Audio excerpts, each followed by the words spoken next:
Welcome to Not Milk Never Milk. Subscribe if you're lactose intolerant. You need the essentials first. Get the Google Home app installed and signed into your Google account. Start by powering the device and putting it into setup mode, then open the app and choose Add, Setup Device.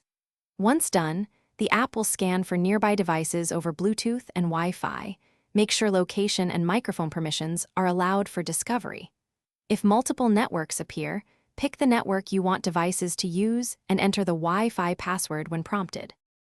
Now you configure devices, so group them logically by room. This makes voice commands and routines predictable.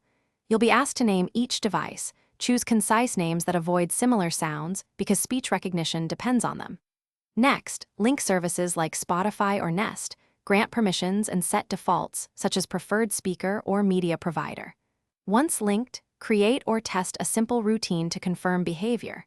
If you need advanced options, open device settings for finish by creating routines and shortcuts that match daily tasks.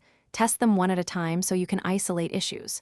Make sure the app and device firmware are up to date and verify each device shows online in the Home app.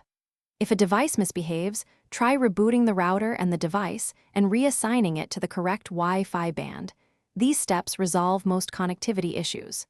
If problems persist, factory reset the device, then repeat the setup. That clears lingering pairing conflicts and stale configurations.